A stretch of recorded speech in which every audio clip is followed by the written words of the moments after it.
It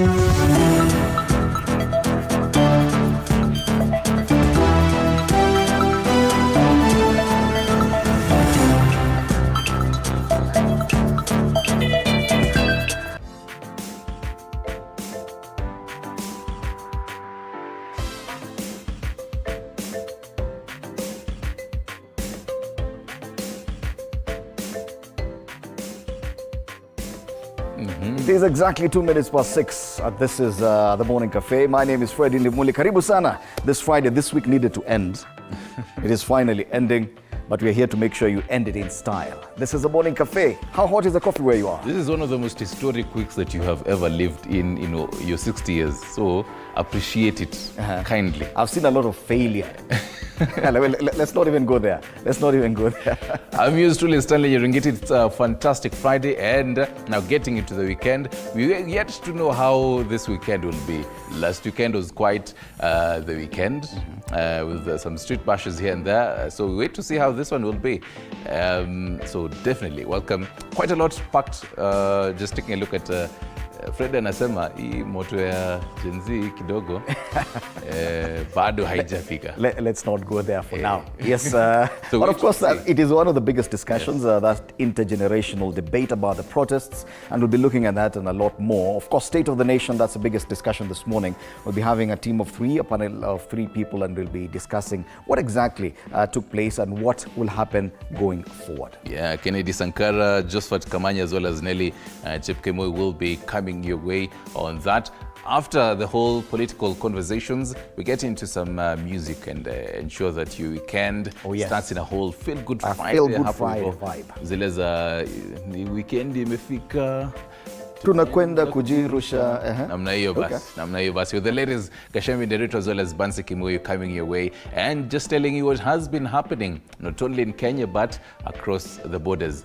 We can start with taking a look at the dailies and see what... Yes, those we lost. That's the front page of the Daily Nation this morning. A lobby of civil society groups put the number of deaths at 53 with 30 in Nairobi. That's a big story on the front page of the Daily Nation. On the Standard, they say the military question. They go with a whole other conversation going with matters military. Kwenye gazeti la Taifa Leo, Ungwana wa KDF, sifa pale zalimbikiziwa kitengo cha jeshi. Anasema kinyume na taswira ya wengi, jeshi walikuwa hawana pressure. Wengi kuhusu wanajeshi kwa kuwa wakatili walishika doria, ndio, lakini bila kuwadhuru raia. Habari kamili pale kwenye ukurasa wa mbele wa Taifa Leo. On the front page of People Daily, they say faces of shame. Today, People Daily, I like this headline. Inject. I like this headline. Inject. Yes. And I've plastered the faces right there on the front page. You'll be coming back to look at these faces later on in detail. On the Star, tax revolt evolves into calls for radical reforms. It's a very long headline. And, yes. It's a Friday. The headline, to be honest, it has so many words. You know, ideally, it's supposed to have 6 words. Ideally. This one has 1, 2, 3, 4, 5, 6, 7, 8. Come on. Ushachoka. Weka 2 words. 2 words is enough. Or even 1. Faces of shame. 3 words maximum. Let's move on. On People Daily, they go with the Treasury Business Daily. Business Daily, yes. Treasury eyes 56 billion cash shillings from service fees to help plug revenue hole. Another very long headline there on the front page of Business Daily. It's a Friday, bana. But then they also have that photo of maneno ya military across the borders. Let's take a look at what's big in Tanzania. Yes. Tax anger, and they draw similarities and contrasts between Tanzania and Kenya. Now, this is a very interesting one because they're saying, and they've drawn their maps of Kenya and Tanzania, and on the map of Kenya they have images of protesters. Yes. But in Tanzania, the way they do it, they just close their shops. They close their shops. And then they say, you know, in Tanzania, they have a common message, but in Tanzania, obedience is enhanced, and most people are not confrontational. We normally use soft approaches. Come on, guys. Well, in Kenya, tunapiga kelele proper, a good one. Yes. Mpaka ina reject. Atulali, by the way. That's the front page. I'm telling you, everyone is talking about what happened in Kenya. Yes. And in Tanzania, they're trying to draw comparisons. On the front page of Wananchi, Mwigulu sasa kubali yaishe. Nasema baada ya kelele za wananchi wa bunge. Same debate but wanasema wakubali wale ni wapole, wale hawana pressure mingi wale. Ndugu kaka, tafadhali naomba. Tafadhali tunaomba mambo ya tax upunguze, alafu anasema mumesema hivyo. Basi sawa, tumekubali. Can never happen in Kenya bana. Pale chini they are also mentioning Kenya, they say mahasla Kenya wamshukia Ruto kwa kuwasaliti. Do you think the Tanzanian approach can work in Kenya? Or you ask kindly, tunakuomba, tunakusihi, tafadhali shukisha ushuru. Alafu anasema nimewasikiza, nimeshukisha ushuru. Utangoja miaka sijui ngapi. Let's cross over into Uganda and see what's the big headline there. 50% of Ugandans below 17. Now finally, the details of the census that you were talking about so much have come out. The population in Uganda has grown by 11.3 million. About 1 million more women than men. You should be going to Uganda. Yes. Good news. About 1 million more women than men. Good news. My favorite food is around there, matoke. So unapikiwa matoke vizuri with someone who understands that. Again, in Uganda, the population of those below 17 years is 50.5%. That means adults are less than 50% of the country. Watoto ndio wengi. Watoto ndio wengi. Ile ni nchi ya watoto. Total population 45.935 million people, about 10 million less than in Kenya. Okay. So yes, they've done quite some coverage and drawn statistics from the census, and they've extensively covered this on pages 4, 5, 6, 7, 30 and 37. That's on the new vision in Uganda, Matters Census. A similar headline on the front page of Daily Monitor, regions with fastest growing population. They have the different regions in that, in the whole map of Uganda. And they say West Nile, which has huge refugee numbers, and Karamoja, rising mining hub, post fastest population growth rate along, although Buganda, Busoga and Ankole in descending order remain most populated and potentially swing regions for 2026 presidential elections. So that's again a whole other factor when it comes to how Uganda is going to be voting come 2026. And one kama M7, as they popularly call him, Uganda's President Yoweri Museveni, if these numbers favor him. Yes. Female population 51%, male 49%. Nameless is also on the front page of Daily Monitor. Yes, wanasema Uganda is like my second home. Okay. Hiyo ni Nameless. Ameona kumewaka moto huko akasema ruke upande ule mwingine. Okay, we see you. They still make mention of what's happening in Nairobi on the front page of the Daily Monitor. On the very top strip on the right-hand side, riots put dependence on Nairobi route into sharp focus. They're more concerned about their businesses and how these riots in Nairobi and across the country will affect this. Remember, if you have to take goods to Uganda, you still have to pass through Nairobi. There were protests, you still have to pass through Nakuru, through Eldoret, Webuye, Bungoma, or Busia. Either way, you will still encounter protests. Even if you use the Kericho-Kisumu route, bado wako. Yes, so yes, I think probably they'll start using choppers or something to transport their goods. Let's take a look at the weather now. On the weather updates, we probably just taking a look at in Kakamega, first of all, 16 degrees Celsius. It promises to get hotter into the day, but it is going to be rainy with thunderstorms if you're around that region, and then some rainy intervals getting into the evening. So that is what you definitely expect for today.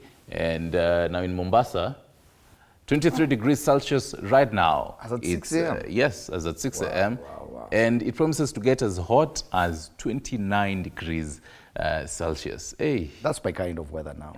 Yeah. Ile kumalizia weekend. Ama hata ya kuanzia weekend vizuri. Whichever side of the weekend you are on.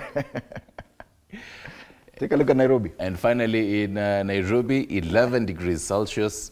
They say no chances of raining today, just some dry weather conditions is what you expect. So this is Nairobi and its metropolitan regions, Akina Kiambu, Kitengela hapo, and Athi River as well. Highs of 21. Is what is going to be looking like. And because today's Friday, the next time we will be meeting to do weather updates is on Monday. So this is how Nairobi will be looking like over the weekend. So it is definitely one of those weekends that ukiamu unaenda kufanya harusi, uko sawa. Hii ni ya kukaa indoors.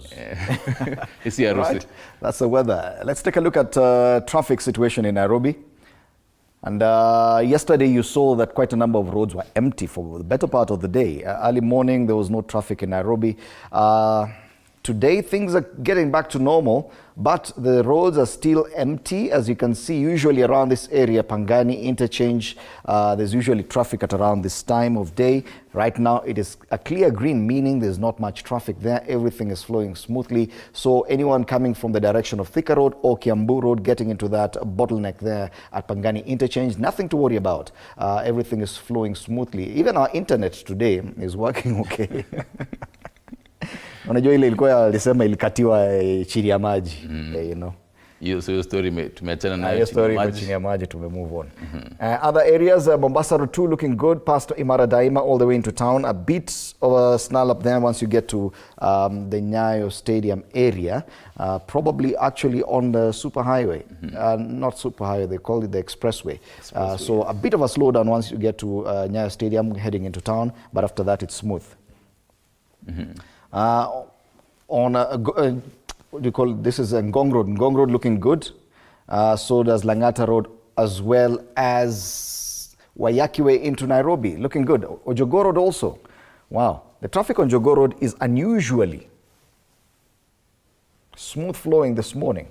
And you can see nothing much apart from the usual around Botella area, and that's a very small area, and it's because matatus usually stop there. But after that, it's smooth all the way into town. Marikiti area, that's a Haile Selassie just after that roundabout from Landis Road. That's the busiest place right now, but that's normal. It means people have gone back to normal. They're buying stuff at the market. Means life has gone back to normal if the traffic situation is anything to go by this morning, and that's the traffic situation in Nairobi. Right. A quick update on News Diary, what to expect in the subsequent bulletins. First off, the whole KDF deployment furor that has been there. So according to High Court Judge Lawrence Mugambi, he allowed the state to deploy KDF for 2 more days to assist police in maintaining order during protests. So the government is expected to give details on the duration of deployment and areas targeted. So that is really what we're going to be focusing even on our subsequent bulletins, just to really see what the government is going to say, considering the fact that we may not really expect protests really today. So again, even for the KDF deployment, we wait to see how that will be. Something else that we do expect today, so the IEBC, that's the Independent Electoral and Boundaries Commission, is set to conduct elections of directors for the 54 smallholder tea factories managed by Kenya Tea Development Authority, or KTDA, slated for today. So this is the first time IBC is set to oversee KTDA's directors' elections, where over 600,000 tea farmers across the country are set to participate in these polls. We're going to be following up on that to also say. Tomorrow is Fred Omondi's burial ceremony in Kisumu, I believe, and so today we're going to be maybe seeing some last moments of that before his body is flown all the way to Kisumu. So again, that is something we're going to be following up on, just to see what to expect. That in a nutshell of what, and obviously conversations around the anti-finance bill protests and this whole Gen Z revolution. Some leaders just talking on the same. That, in a nutshell, what to expect. Right now, though, let's get into the newspaper review.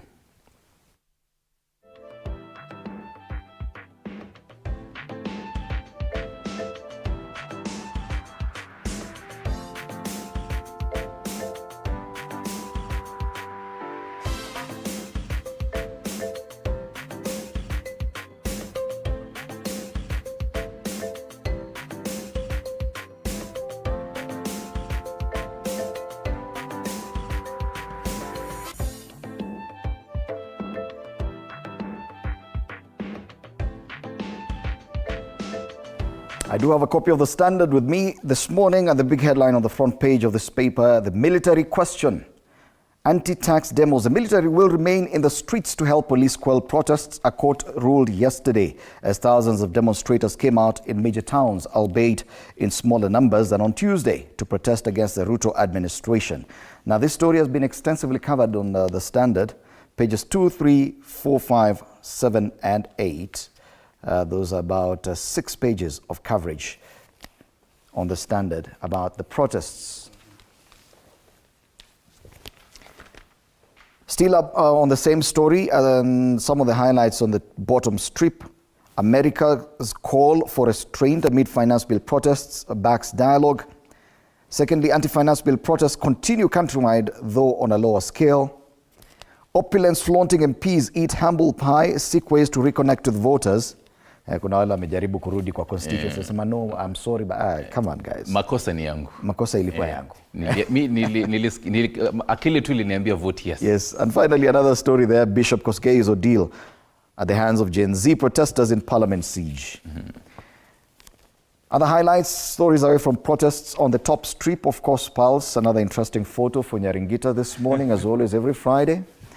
And then DP borrows from Ruto's playbook. Rigathi Gachagua has learnt the art of taking credit out of government projects while disassociating himself from its unpopular decisions. The stories on page 6, Matters Politics, and once again, the Deputy President manages to find his way onto the front pages. On the front page of Daily...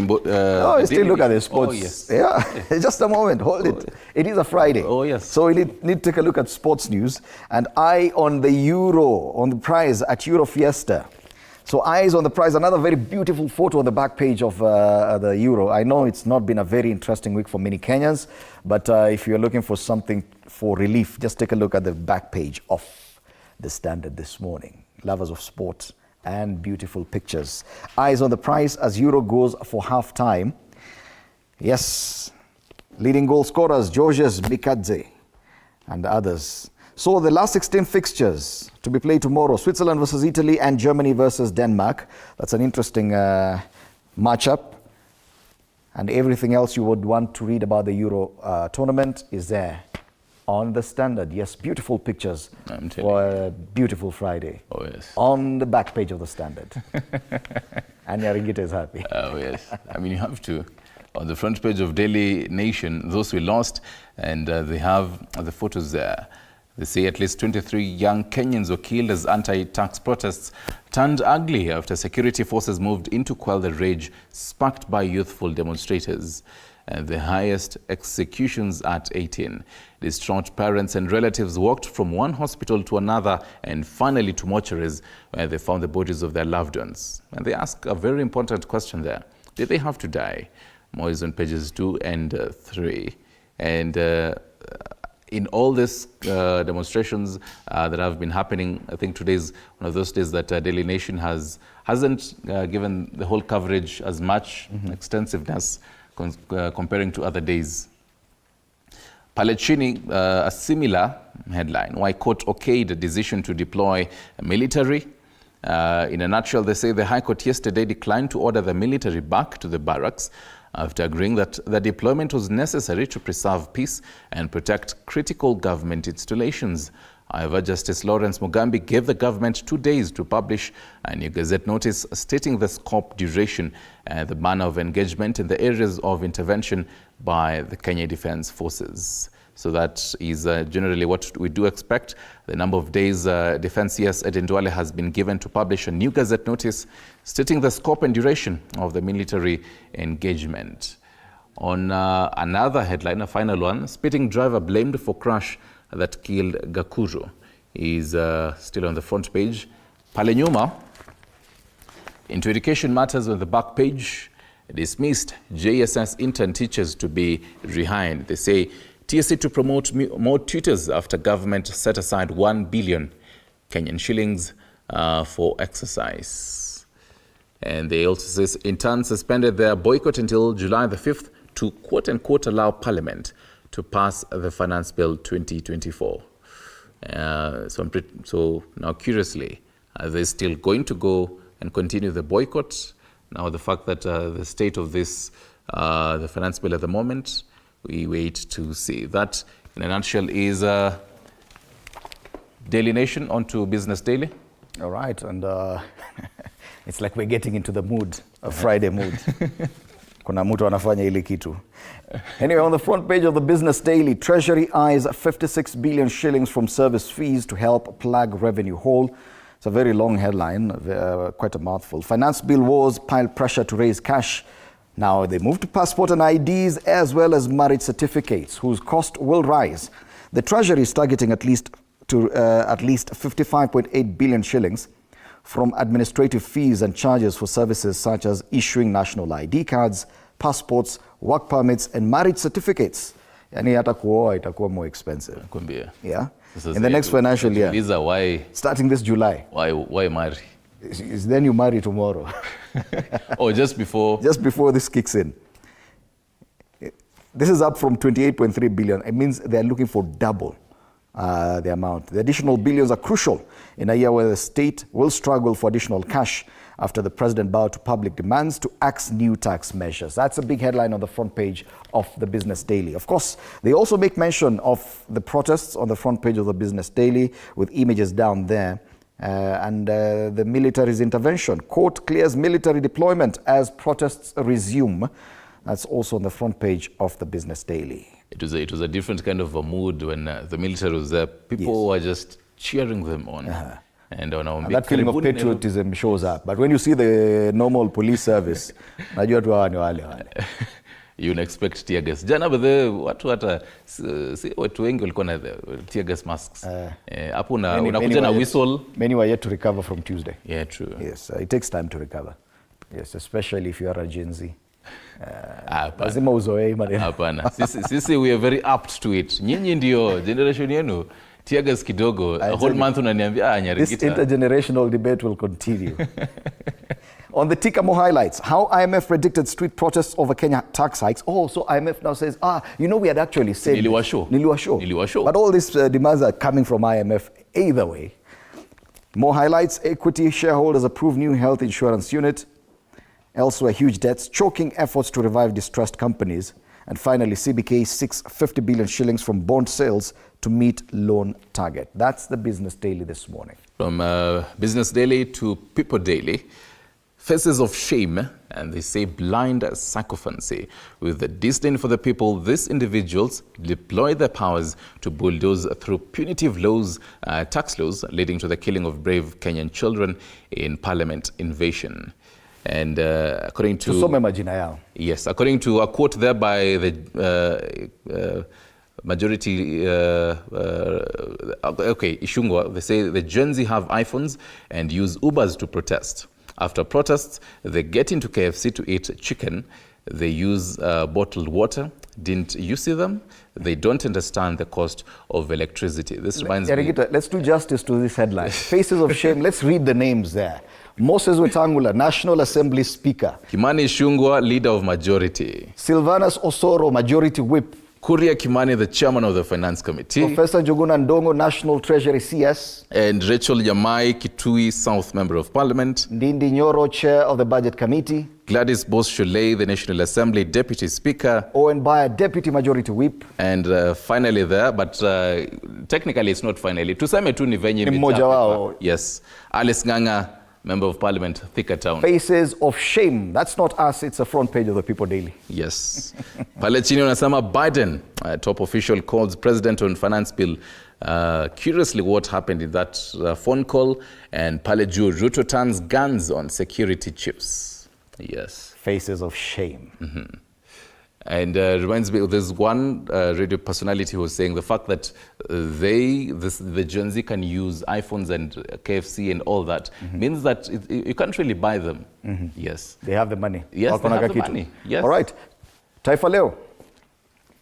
Uungwana wa KDF ya sifa kwa majeshi. Kinyume na taswira ya wengi kuhusu wanajeshi kama katili, walishika doria ndio, lakini bila kuwadhuru raia. Makofi kwa majeshi wa Kenya. Ukiwalinganisha na wale jamaa wengine tunaoita polisi. Bure kabisa. Ukweli tuseme. Maafisa wa jeshi la ulinzi la Kenya KDF jana walionyesha uungwana wa kikazi walipotumwa kushika doria katika jiji la Nairobi kusaidia polisi kukabiliana na waandamanaji. Habari kamili kwenye ukurasa wa pili. Vidokezo zaidi, KAA afuta ada ya miraa katika viwanja. Kwingineko Tuju kuhoji afisa wa benki, na Jenerali Jela kwa jaribio la mapinduzi. Wanasema polisi, hii ni habari ya kutoka Bolivia, usichanganyikiwe. Wanasema polisi wa Bolivia walinasa kiongozi wa jaribio la mapinduzi saa chache baada ya kuingia Ikulu. Habari kamili kwenye ukurasa wa 8. Usidhani ni Kenya. Huko ni Bolivia. Uone kuingia Ikulu shangae. Pale juu kwenye ukurasa wa Ikulu. Ukurasa wa mbele wa Taifa Leo wanajiita Badi. Bad girl Mili. Picha pale ya mbunge wa Suba, wa Homa Bay. Wabunge kuendelea na likizo yao. Bunge halitafanya kikao maalum kushughulikia mapendekezo ya rais. Habari kamili kwenye ukurasa wa 3. Wametumia picha ya Mili Odhiambo pale. Na kwenye spoti, wanyonge waaibisha Ureno ya CR7. Timu ya superstar Cristiano Ronaldo yaduazwa bao 2-0 na wanyonge George. Wow. Habari yenyewe kwenye ukurasa wa 20 kwenye Taifa Leo. On the front page of the Star, very mouthful headline, they say tax revolt evolves into calls for radical reforms. It's sort of even a musical. Ukimaliza hiyo ushachoka. Yes. Online campaign demands sweeping changes in government, sacking officials charged over graft. They have a contrast of what, even for the protesters, and then pale chini, the police patrol the streets of Nairobi ahead of the protests. That was yesterday's, those images. But other headlines, the Star is always keen to give you the latest forecast. They're saying dry weather to continue until September. The current dry weather will continue next month and probably up to September in many places. A new forecast suggests, however, western and coast may receive some rain. July usually marks the peak of the cold season in Kenya. Nevertheless, IGAD Climate Prediction and Application Center, which made the forecast, said most of the parts in Kenya will remain dry in July. So, kuna baridi, it's very dry. It's about to be kuanzia Monday, because Monday is July. Okay. Actually, this is the last weekend. And the last show of this month. Two other headlines there. Resignation calls. Northeastern leaders defend Haji, tell off Gachagua, and they say brave women venture into fields dominated by women.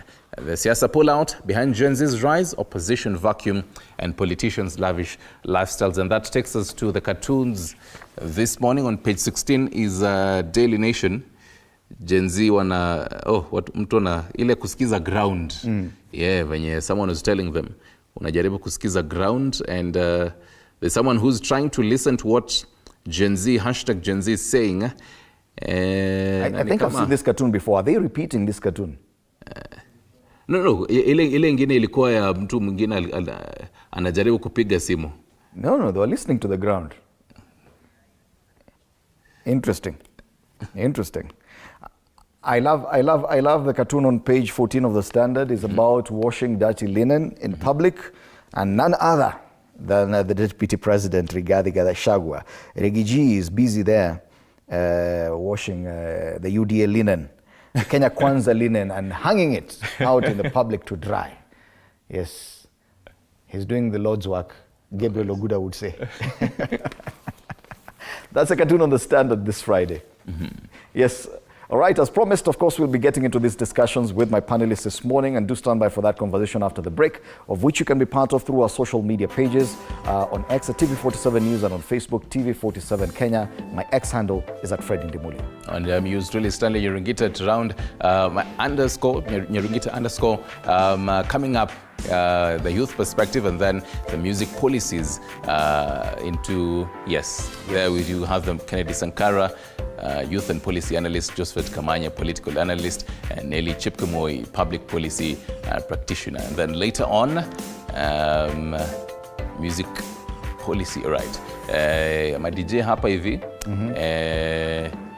DJ Granine. Yes, music policy by DJ Granine, just making sure that your Feel Good Friday starts in a very different kind of way. The ladies will be here, Bansi Kimuyi as well as Gashambi Nderito. You definitely don't want to miss that.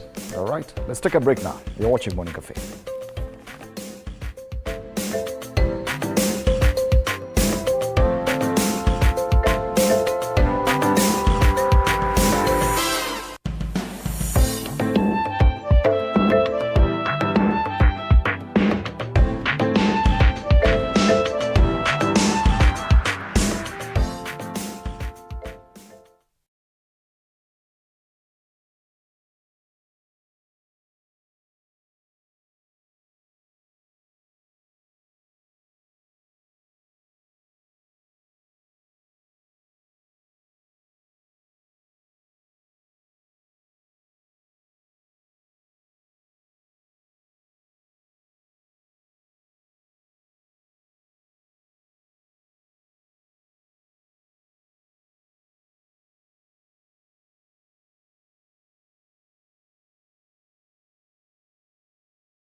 kiongozi ana hadithi yake ya kipekee. Wazazi wangu walikuwa bit strict kwa sababu mamangu mwenyewe, mimi kutoka kuzaliwa sijailala nje. The white small one, huyo ana sniff gunpowder na risasi na bomb.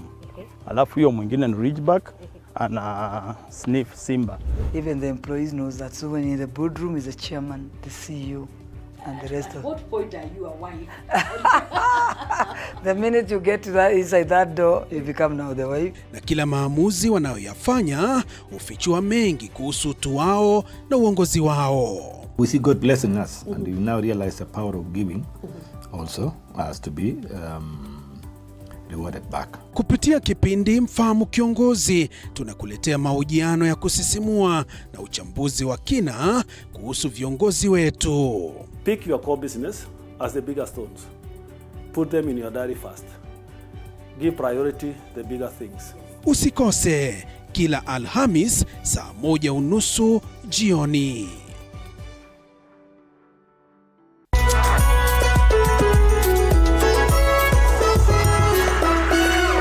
In a world where challenges are as common as opportunities, there are those who dare to defy the odds. They are the entrepreneurs. Entrepreneurship isn't just about starting a business, it's about embracing uncertainty, pushing boundaries and turning dreams into reality. Hata ambao ni pesa ya kusave, wallahi. Ambao mwaka ni pesa nyingi sana. As long as you're earning something, there's always that opportunity to save. And you start with where you are. The way we run the business is in a very unforgiving way, where every team member has to bring out their best. So, to all the dreamers, innovators, and risk takers out there, remember, being an entrepreneur isn't just a job, it's a way of life. Join the journey. Become an entrepreneur. The Grind, Mondays at 7:30 p.m.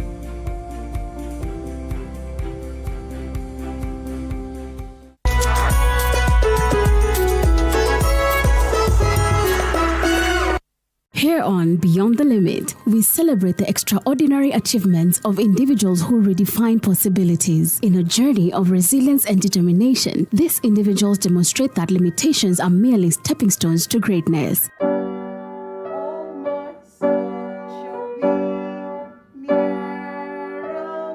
I'm Nancy Njoroge, a mother of 3.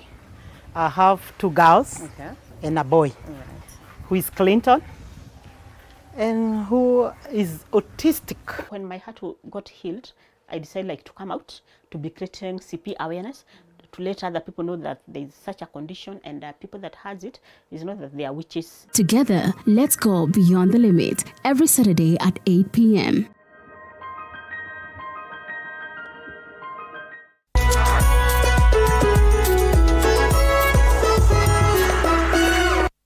Welcome to The Realtor, where we take you on an exciting journey from bare land to dream home. Step 1. Finding the perfect plot. We explore location, size, and potential. Next, construction begins. Witness the foundation being laid, walls rising, and room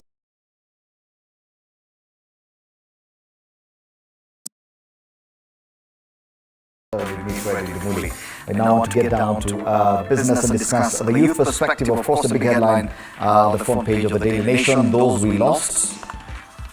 On the Standard, the military question. On the Business Daily, Treasury eyeing 56 billion shillings from service fees to help lad revenue hold. Very long headline on Friday. But even before I introduce my panelists, let me acknowledge some of our viewers who are watching us. And Willy Bazoo KE, at Willy Bazoo KE, says is watching live from Kitale, Birunda. Thank you so much, Willy Bazoo, for keeping it TV47. Someone else watching us is Rocky Gimose, at Gimose Rocky, watching from a Rocky Shop in Lugari. Yes, Asante sana for that. Keep it TV47. This morning we're privileged to have in the studio Kennedy Sankara, youth and policy analyst, and Joshua Kamanya, political analyst. Good morning, gentlemen. Karibuni sana. Good morning. It's been a very interesting week. Absolutely. The 7 days of rage ended officially yesterday, and so much has changed. I don't know how you rate the success of the anti-finance bill protests. Let's start with you, Bwana Kamanya. How do you really feel they were successful in what they went out to do? Well, good morning to our viewers. Much has been an exciting week. It's also been a sad week, so I'd like to start with offering my sincere condolences to all the Kenyans who have lost their loved ones, and I hope that the missing persons will also be found safe and sound.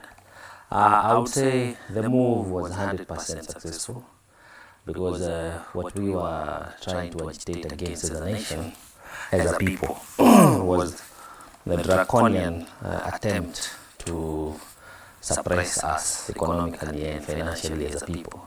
So much has come at a dear cost, loss of lives. But I think the administration got the message that now the planning of the nation moving forward ought to be duly considered, and the sovereignty of the nation needs to reign. The superiority order of existence in our nation is the people. We are number one. Number two, the constitution that we have come together and we amalgamated in the 2010-2012. And then from that constitution, we came up with a state administration. And then the president has the executive, we have the legislatures, and then the judiciary. So for anybody to think that they can be above the people, they've got it wrong. And I would want to say that those who are trying to prevent a peaceful revolution ought to know that a violent revolution is inevitable. Wow. Very heavy words. Sankara, do you agree, and do you think that this was successful, at least in as far as the kind of agitation that was there, Reject Finance Bill 2024? My sincere, heartfelt commiserations goes out to the families of gallant soldiers, men and women who stood firm to justify the sovereignty of the people of Kenya against impunity and draconian administration led by President William Ruto. I want to state categorically that as a Gen Z and a protester, I am very happy today that we are speaking this morning knowing better that the political class arrogance of exceeding opulence at the expense of a suffering nation and generation has been successfully put to an end. Going forward, the political class must know wherever they are going, whatever they are doing, that the sovereignty of the people and the supremacy of our constitution is out of question. Even the constitution itself does not allow anyone to question the validity of the same constitution, because that is what we derive our power from. So as a people, as a Gen Z, a leaderless movement that we are in, I am very happy that even the toughest headed man has actually bowed down to the pressure. We've had a president who has been just stamping left, right, and center. He believes that he is the Supreme Court, he believes that he is the president, and he is the all arms of government altogether. As Gen Zs, we've told the president that you are just a mere servant of the people. And we respect you, but we don't fear you. Okay, success, yes, but at what cost, Bwana Kamanya? 53 people dead. 30 of them in Nairobi alone. Was that really necessary? Was that the kind of cost that probably even the demonstrators were looking at? Were they ready to pay this price? Sadly, we have to agree that the administration led by the president has failed the state, has failed the people. It was not necessary to lose this number of lives, because these are Gen Z, these are the children of our nation. This is the current active generation that we have in the nation, that we ought to nurture and involve in the making, because we keep saying the future belongs to the youth. Here they are, and we are killing them now. In what? And for what? Therefore, I feel really disgruntled, because when I recall the campaigning trail we held trying to make this administration, all the economic fora we held in all the 47 counties, there were nowhere where I had the president say that at some point he will not listen to the people. Actually, that was a call, and he tried then to demonstrate a formula where he will involve the people in running the nation. But upon assuming office, and with his cronies and the people that surround him and the team, he has and I've said this before, and I'm going to repeat again, we have a very highly incompetent National Assembly. It is our fault because we voted them in. But this is what now we are suffering as the consequences of those poor decisions that we made. They have failed us. The loss of these lives need not to go unanswered. And I want to ask a question, the nation today, the country today, because we are Kenyans, and Kenya is our home, this is our country. We have nowhere else to go. One, the evoking of militarization of our city by one CS Duale. Does it mean that he's confirming that CS Kindiki has failed? Because there's a person first to go to before we go to Duale. Number two, why did the National Assembly just in a whiff call the military to the streets? Okay, and we'll be looking at that issue about the military a bit on, but I'm looking at the cost, Sankara, of this. 53 people may just look like a small number, but that's a huge number. 53 people dead. We've seen protests in this country before. It doesn't get to 53, the number of deaths in a week in such a short span of time. And did they have to die? That's a question many are asking. And is this the kind of cost going forward that we should be ready to pay when we are demanding for our rights? Fred, it is not a surprise that President William Ruto is mutilating the Constitution as a president. The man has never supported anything progressive for this country. He fought this constitutional promulgation, and that's why his interpretation of Article 37 is treasonous and dangerous criminals. I just wonder how fast we graduated from being hustlers to being dangerous, treasonous criminals, because we are just basically trying to evoke provisions of our constitution. The president is unaware that these Gen Zs, when we were in high school, primary school, during the promulgation of the 2010 Constitution, copies of these constitutions were circulated to us. We started reading the Constitution in primary, and that's why some of us would quote the constitutions as if we are lawyers. We are not, because these copies were made available to us. In 2010, I was a class 6 pupil when this constitution was being promulgated. We read the constitution, we understand what is there. So the president's understanding of dangerous, treasonous criminals, it is not a surprise. I have said, and I will still repeat, the man wasn't for this because, President William Ruto political limelight started from the YK92 Kagari. The man came to power under a root of injustice. He is not a man who believes in democracy, and that's why he will do anything possible to ensure that we, the people, are met by full brutal force of the unprofessional police service. How would you deploy police officers to Haiti to go and tackle dangerous armed criminals, and then you deploy the military to come and handle civilian affairs? The military are not trained on civilian interaction. They are trained on war. Although most of these deaths are blamed directly on the police, not the military. Also, of course, but it is a question to ask. Why? Because, yesterday, it is in the public domain. The behavior of the military was so civilized and very disciplined, as opposed to our police. And I was monitoring the situation. You find that the demonstrators were upon seeing the military, they felt a sigh of relief, and they escorted them in chants and slogans of patriotism. Then immediately the military vehicle passed or went past the police. The unprofessional goons in the official attire unleashed their terror on the people. I was in the street during the protest of 25th.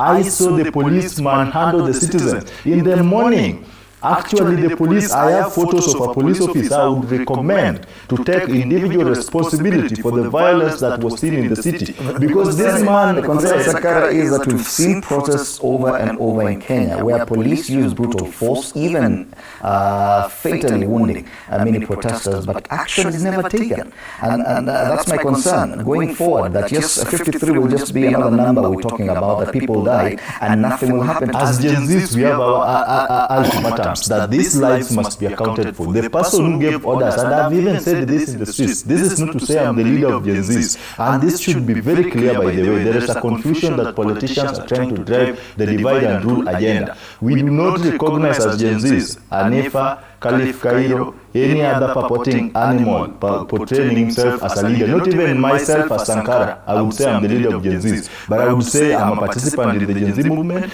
because I am a Gen Z myself. I am driven by a collective common goal everyone is fighting for. So anyone who is going to front themselves as our leaders in the pretext of extorting money from the failed political class shall be met with utmost force that they deserve and opposition. So these lives, as we are saying, we must account for the lives, because the right to human life is not, a paperwork decision that someone can just wake up and trigger their gun and shoot and kill and no action is taken. We want to see IPOA swinging into action and arresting this police officer. I even have a friend who has got a spent cartridge in his house. He called me and told me, Sankara, please, I have a spent cartridge that was used against me. Where do I take this? We want to see IPOA coming into action, arresting these goons. We demanded over and over that IPOA does something we've never seen. IPOA has been in existence for over a decade. And allow me to welcome this. We will first allow to welcome Nelly Chepkemoi into this position. Nelly, good morning. Karibu sana.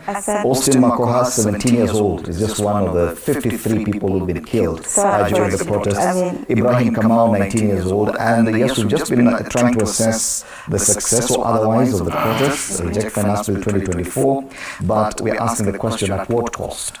Exactly. 53 people are dead, and chances are, even as we say IPOA or any other person, nothing will happen.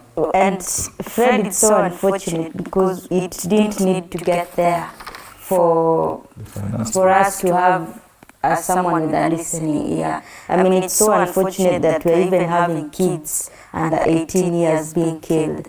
And you know, I think for us, the conversations now, as we've been told that the dialogue needs to start, I think the dialogue that we need to have needs to start from that point.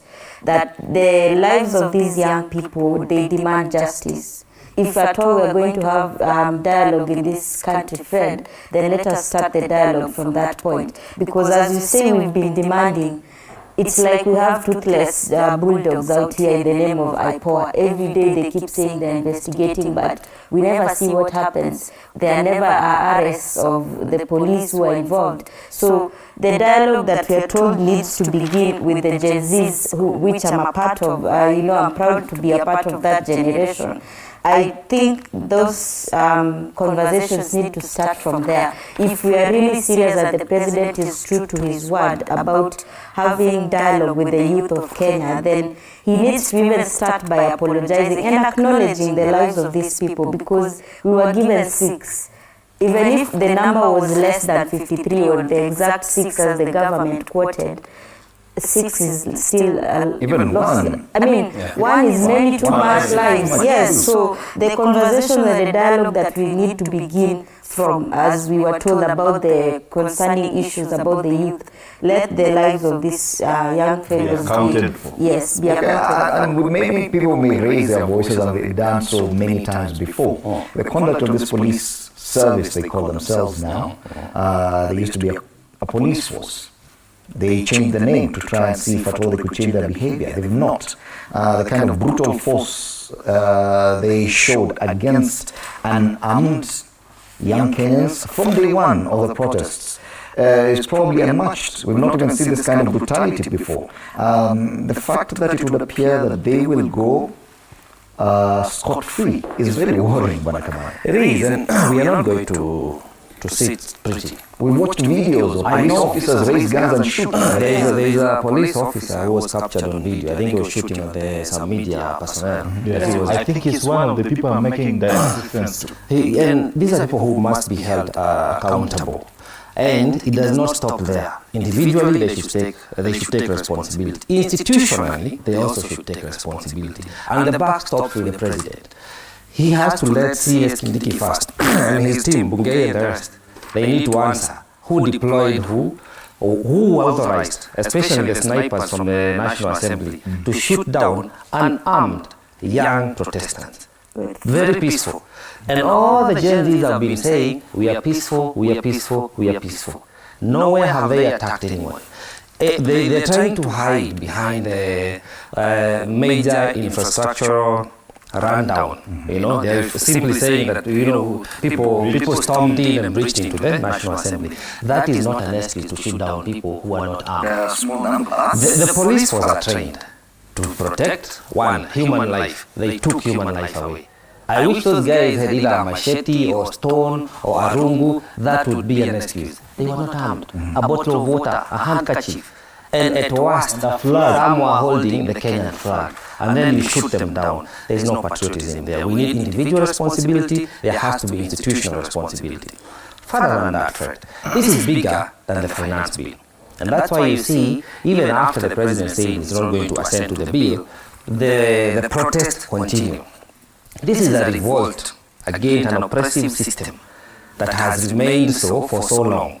Like Sankara is saying, when he was in school, you and I voted for the new constitution. They read it in school. And now, for the last 20 years, they're realizing, more than 10 years, they're realizing this constitution has not been effected. If only it were devolved and implemented, we would have a better nation. That is what the Gen Zs are crying for. So this is far beyond what the president, he missed the mark. Maybe to add a bit, on the issue of the extrajudicial killings. In the previous days, we've had the IG come out very pronounced on certain issues. So suddenly he's silent and not being seen. Is the source of the The only movement in police we've seen is the transfer of Nairobi County Police Commander Adamson Bungei during that time. No one, and it was a simple procedural administrative transfer from one unit. And as the other panelist says, the tone needs to come from the top, otherwise there will be no... Nothing substantive has happened till now despite 53 deaths. How assured are you, Bwana Sankara, that anything will happen going forward in as far as holding this rogue force into account? It is not a matter of assurity. I'm not a government apologist. I'm not here to make friends with a dictatorial regime like the one led by President William Ruto. I am just here to speak the voice of the Gen Zs outside there, that the lives of the people under its watch, whose lives were taken aimlessly, without a substantial reason. A young man under 20, his head is split into two, with an assault rifle just for invoking Article 37 of the Constitution. That is enough. And what he has said is very clear, that finance bill was not even the entire reason. Finance bill was just a trigger of a build-up of impunity, a build-up of an attitude of arrogance, a build-up of an attitude of negligence and defiance. The Gen Zs outside there are saying that the political class must now take responsibility. Today as we speak here, Fred, some of us are receiving endless threats. The only mistake I committed as Kennedy Sankara was to come out and join my colleagues in the street and to speak to Al Jazeera on the presidential capture of the judiciary. The Gen Zs are not mad. We have delegated our power under Article 1 to the elected leaders to represent, oversight and legislate. The moment an MP fails to turn up in parliament, what do you feel as a Gen Z?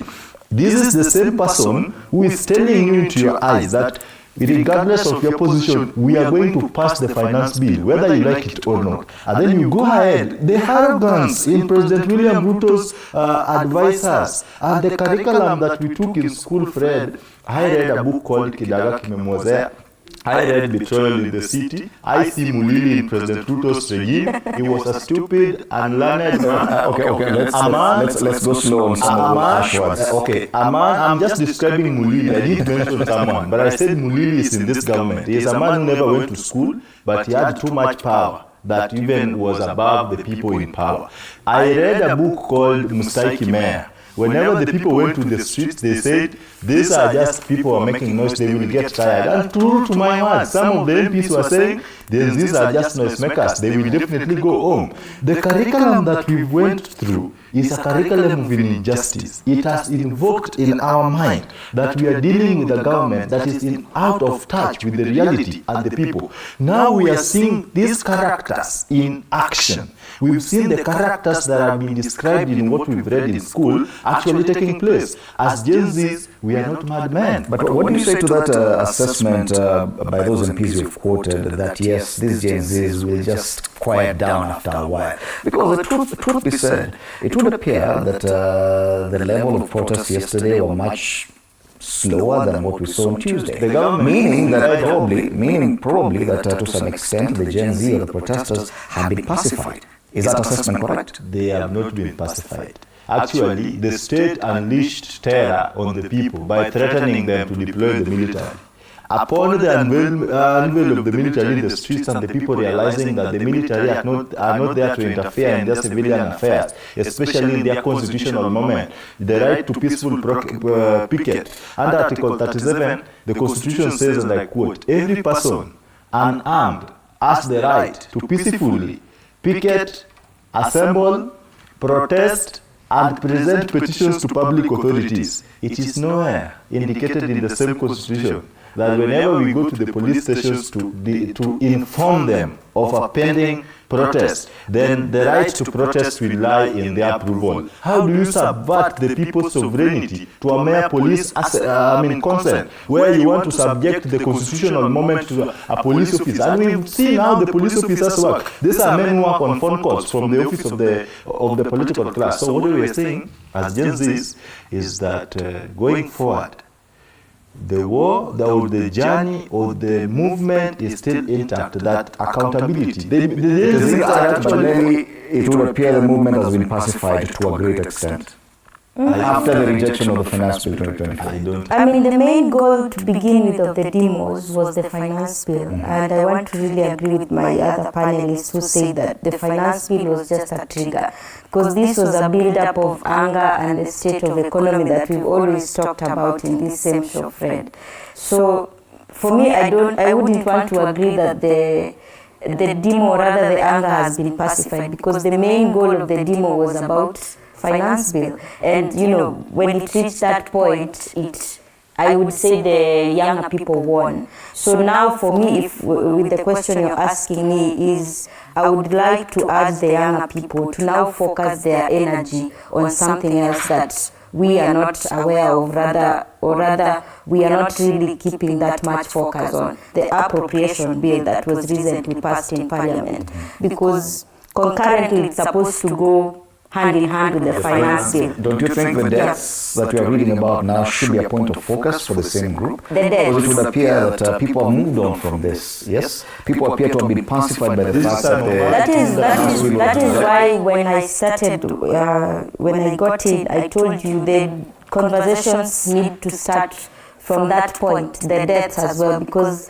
we cannot just remain silent about them. They demand justice. Okay. So while we talk about the deaths, we must also focus, or rather redirect our energies again on this appropriation bill, because that is where the ambiguity is in the figures and the expenditure, because this appropriation bill is the expenditure side of the government. So for me, I feel like the youth should now focus on that direction, because if the president meant his word in the austerity measures that he's directing, we need to see that happen in that appropriation bill, because as it seems, I saw from Honorable Neely, the bad girl from Parliament's post, that she said that day when there were demos and the Parliament was getting attacked, when the Azimio legislators walked out of Parliament, she went back in only to find the Kenya Kwanza team passing the bill.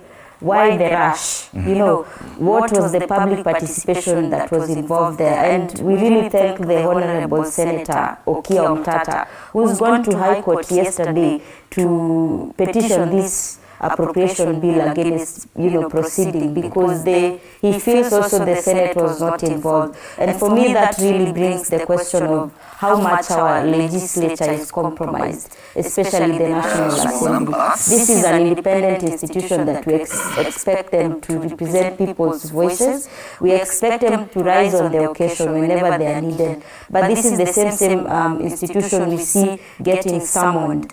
Whatever we're experiencing right now in in the country could have been avoided if only they rose to the occasion. Okay. Bwana Kamanya, the issue of this energy by the Gen Zs and where that energy will now be directed. When you're dealing with an amorphous, leaderless group like this, the energy could dissipate. The fact that they're not really sure where to head next. They could be pacified. And looking at the social media, many people are saying, wamechezwa. No, the movement is on. There is no pacification that has happened. And the energy is on recess, just like the parliament. That's what I know. When they resume, we resume. I told you, and I think we were right here, Fred. Maybe a week ago before the protest began, the Hoi Polloi have spoken. And that the Senate, the Speaker of the National Assembly ought to have understood that. He failed to get the message, and here we are. I'm telling you, when they resume, we resume. We are staying the course. What has happened is that there has been a sense of celebration by the nation, not just the Gen Z, because remember, we as the elder brothers and sisters to the Gen Zs and the parents of the Gen Zs, we were even giving them bus fare to go to the streets and protest. So if you are seeing 1 million people on the streets, there are 5 million people behind them. What has happened, the celebration is as a result of knowing that, indeed, if we come out, a people united can never be defeated. We can win and we can have milestones. This was a milestone. And people are celebrating it. Now, the president came out. Remember, he has come out twice. The first time he came out guns blazing. No one listened to him. He annoyed the entire nation. People were angry at him. And I think he went back and on second thought, he came back again. Unfortunately, the mistake he made was to come back with a lot of MPs behind him, who are even almost making mockery of him. Yeah. There is a point he was asked a question about the developmental agenda by the media person, and they were laughing at the nation. So that was a mistake. At least he should have come alone. And the same way came out. Yeah, the initial statement. At worst, he should have come with his deputy president. But we all know what is going on there. They all made parallel speeches, one from the coast and one from the main city. So the president came out anyway, he gave his speech. He made a promise, the austerity measures. And we need to discuss that because austerity 101, the National Assembly and the Senate and the presidency, they need to have salary cuts, 50%. From next month. How can an MP earn more than a doctor? That is number one. 50% salary revision immediately. If they don't do that, we go back to the street. That's number one. Number two, austerity measures 101. We must have a fully composed and functional IEBC. That is our right. We need an IEBC that will work for this nation. Independent, fully funded, and functional. Number three, this country has been robbing the citizens. For the last 2 years, pending bills from the previous regime have not been paid. Over 94,000. That is money owed to the parents of the Gen Zs. That's why Gen Zs cannot start businesses courtesy of funding from their family members. That is why Gen Zs have parents who have high blood pressure and other medical complications. That is why you see the auctioneers are busy running up and down, shutting down businesses owned by the families of the Gen Zs, shutting down premises. Houses are being auctioned. The government needs to come, suspend all development, among other issues, and pay the pending bills because services were delivered, goods were supplied under the procurement offices of all the specific offices, and they were paid. The government had allocation, but the people who supplied were never paid. That is corruption 101. He said he wants to fight corruption. Pending bills must be paid. Okay. The last one, we need to revise the education system. We cannot continue to have spillage, and I'm very vocal about this. We cannot continue to have spillage of coffers through bursary issuance. An MCA issues bursary, an MP issues bursary, a governor issues bursary, a women rep issues bursary. We need to have an audit of our education system and the cost therein, so that we know exactly how much do we need for every child to go to school and how much would it cost. Okay. Collapse all these bursary allocation and issuance formulas and have one education fund that will work for every nation. Kibaki did it, he gave us free education, that's why the Gen Zs are here fully learned. And when making these concessions on Thursday, yes. On Wednesday, the president said he's open to talks with the young people of Kenya. Now, you're talking about an amorphous, structureless group. All these things you're saying, and even the austerity measures that he's proposing, fight against corruption that needs to be revived, all these things need some sort of conversation or dialogue. How will that dialogue happen going forward, and what kind of structure will they have? I think, Fred, the government has just failed itself on its responsibility. Nelly, myself, and the gentleman, this is not the first time we are appearing on this TV. Nelly and myself, we are people who leaders in various capacities. So we are connected with young people in various capacities. Actually, whenever we are coming for these talk shows, we share posters in WhatsApp groups and everywhere. People give their recommendations on what they think the country, the direction the country is taking. We come here, we sit, we talk. I don't know what the national intelligence reports to the government. No one cares about what we are saying. And remember, you find someone is texting you all the way from Mombasa. If they give you what they think the country should be doing, you work, most of us here, personally I've exhausted my local trips on local media. Until during the protest, I went to Al Jazeera because I've gone to virtually all TV stations in this country. What have I been doing all this time? Speaking through people's issues to the government. The government doesn't listen. So you're asking how we are going to engage. Number one, it should be very clear. We don't have a leader. No one is calling himself or herself the Gen Z's leader because no one was paying anyone to do anything. This was a patriotic move by the people.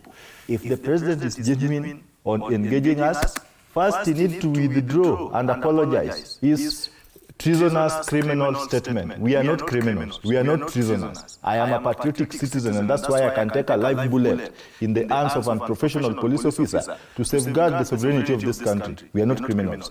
We want the president to do the needful.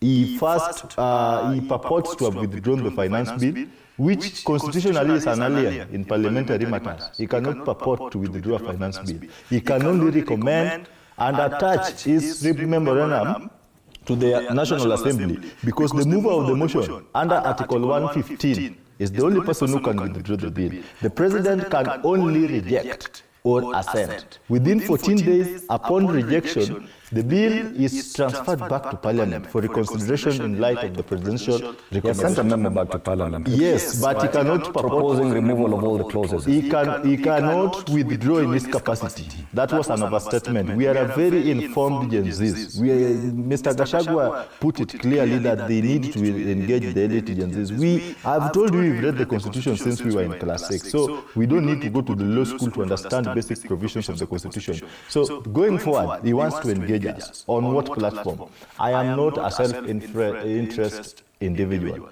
I don't even want the president to call persons like myself to State House because State House in most is that what you believe the structure would take? Let me tell you, someone will go to State House. Mr. Gachagua too, the deputy president was very clear. I loved it on that. I've been in the presidential campaign team. I understand how politicians work. These people will pick some minions to brand them the Gen Z leaders, call them for breakfast bribery session in State House. My friend, try and you will see. Do not. We cannot have. So I was telling you how we are going to engage. The president needs to listen to what we are saying here now.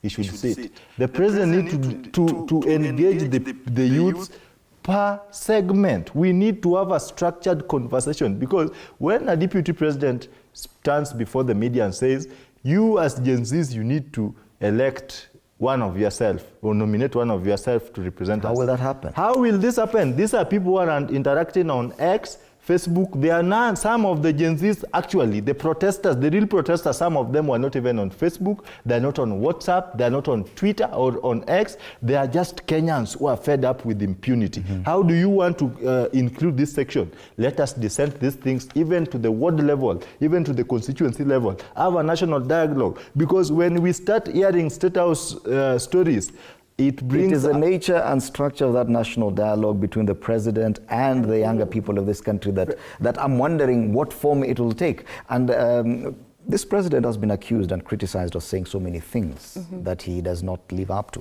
Yeah. He has been criticized correctly of making promises that he does not fulfill.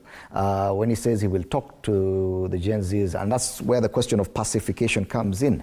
Are you confident, are you persuaded that that kind of dialogue will actually happen? What form will it take? Fred, just a statement before you continue. The reason as why I'm against the State House meeting No, just as no one has suggested a state house meeting. No, that is the suggestion in their political minds, I can tell you.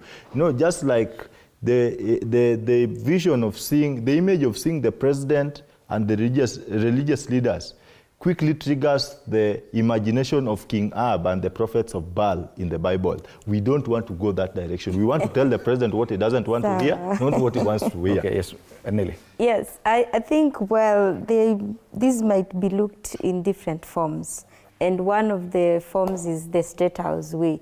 But I don't think at this point we really need that. That would be triggering another issue. You know, for me, I'm looking at it whereby we've always had these ceremonies that the state holds. You know, we're in a country where the state, or rather the government, would just decide we want to have a holiday to plant trees. So I don't think holding a conversation, convening a national conversation with the youth is something that can be difficult to hold in this country. Let us channel some of our time, or rather some of their time that they need, because I've seen this work in Rwanda.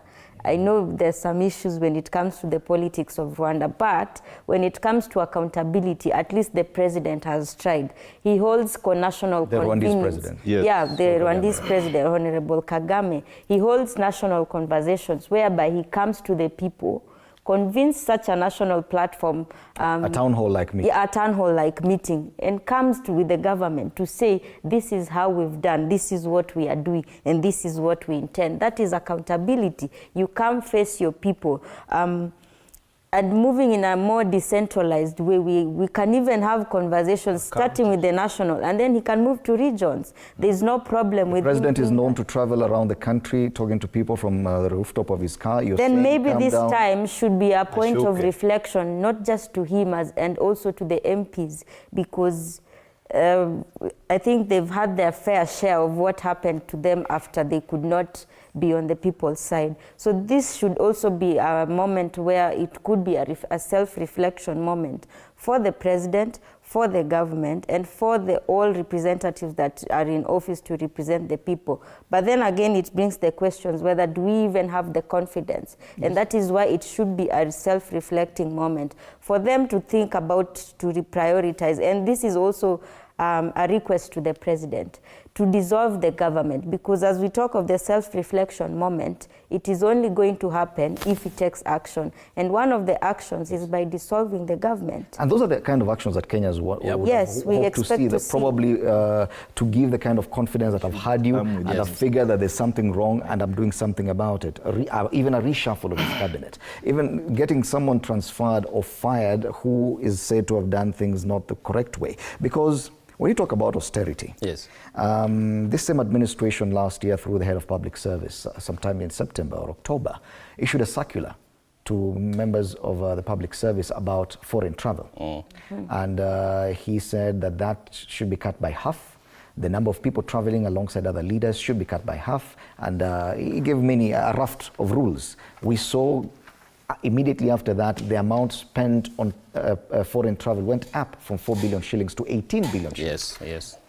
Those kind of promises Kenyans are not willing to take. Far from it. You know, the boat left the docks long time ago. They're still missing the mark. To think that you can convene a few people and have a conversation about national matters, where we are experiencing a lot of social angst, social anger, a socio-economic discontention around the nation, that is totally missing the mark. You cannot delegate, I cannot delegate my anger to Nene to go and represent me somewhere in a city and express my frustration. Yeah. That cannot happen. What I love about this movement and this revolution, it's going to last. We are going to change this country. It's going to happen in our lifetime. Is that this is an issue-based movement. In the past, I remember I was young. When he was young, when we were promulgating the national and the new constitution, I was young in 1992 when people were fighting for multi-party. I was not yet born. Yes. So my political experience shows me that when you have character-based movement, when those characters are assassinated or put down in one form or another, remember the likes of Masinde Mulino, remember the likes of Matiba, and many others. When these people were incapacitated, the movement somehow stalled a little bit. But this one is an issue-based movement. And since we know what has happened in the past, you've had issues of JM karaoke. What do you call this another guy from Western who killed Robert Ouko. Yes, and many others. Because the Gen Zs know that if you come out as a leader of such a movement, of course you become a person of interest. That is why this is a leaderless, tribeless movement, issue-based movement. It is how you're going to hold this government accountable. Yes. An administration that has been known to give promises and not live up to them. As we move on to the promise question, I wanted to answer the question on how is the president going to address the issue. Remember, the issue is not just with the Gen Z. The Gen Zs are the ones who are driving the movement. They're the drivers of the movement. Everybody is rallying behind them. The president needs to know, and I know today they are listening so they can hear what you're saying, that what we need is issues addressed. He knows we're in a socio-economic crisis. If he has no formula to resolve that, what she has said comes to play. Dissolve the government. We move into a new election. We have new leadership. There are no two ways about it. If he cannot run the country, we delegated our authority on the 9th of August 2022. And we told him, you become the president of the nation, go constitute your CSs. We have given you the members of National Assembly by voting them in. Now conduct the business of the nation. If he's failing on that, he has no business being in office. This is nothing personal. It's pure policy. And that's what we are saying. This is our home. We cannot just sit pretty and say, we're going to wait for a few more years. Because remember, guys, we still have 3 more finance bills to contend with, 25, 26, and 27. I don't think this government can survive until 2027. We may be moving into an election, if not late this year, mid next year. That is not the kind of feeling I saw, especially on the people who are sitting right behind the president when he was speaking. They are the same people who jeered at a reporter for asking about development. They were congratulating the president for appearing to have pacified the protesters. These are the same members of parliament that Kenyans elected. These are the same people who will process the finance bill of 2025. These are the same people whom the president has returned the finance bill of 2024 to. How will anything change if that is the kind of image we have of our parliamentarians? Fred, every dictator in the world, history denotes that even their last day of power, they always go down with a bunch of sycophants. That is what President William Ruto is suffering from. However, having said that, as Gen Zs, and what the popular opinion is recommending is the immediate suspension of some presidential advisors, because we don't have an issue personally with the president per se, but you know, presidency is an institution, it is not an individual. So when we have a problem with the president, then it means the institution has failed. The economic advisors of the president, people who sat pretty sure to suggest, taxation of 16 VAT on bread, however much it was dropped, fire them. Fire people like David Ndii. I would call them by name. This is a man who has come arrogantly on TV and told Kenyans on X, you can remove the government if you want. We don't care. You already elected them. The people around the president are actually forming part of the problem that is pushing the Gen Zs. But you know what? The most sweetest part of it is that the government in the recent past has unleashed terror of abductions and kidnappings. But the good thing is, no amount of abductions and kidnaps will slow this movement, because you can only slow a movement like Mau Mau world leaders. When they kidnap Dedan Kimathi, the people retreat. We don't have a Dedan Kimathi here. We don't have any leader. So you kidnap some of us today, tomorrow the people get the news Sankara was abducted yesterday, they go back to the streets. How many will you kidnap? So the best thing going forward is that the president must consider this Gen Z movement agitation is about government responsibility. He has parliament as his perfect machine to rubber stamp anything he needs despite your opposition. Even when protesters are outside parliament, they still rally to vote in the finance bill in a record 30 minutes. Let me tell you How will you handle those parliamentarians who are behind the president clapping? Can I answer that? Nelly. So I think that is why I started with the conversation, the meaningful dialogue that he keeps on talking about. That is why I said from the beginning, if we are to have a meaningful dialogue and even change to come after, is by us, or rather by him having us gain that confidence in him. And for us to gain that confidence, it means the government will have to swallow their pride, come and acknowledge first the brutal killings by the police. I think for me that's the first point that this dialogue must start, and rather where we would start having confidence. Because even as we speak here, it's like the whole nation has lost confidence in the government. So if the president is really meaning to his word that he really wants to have meaningful dialogue, he needs to first acknowledge all of this. And then coming back to the MPs now, the MPs, honestly, Parliament has failed us. And the Deputy President said we will come a time to punish them. It is nearing. August is not far. According to law, you can collections.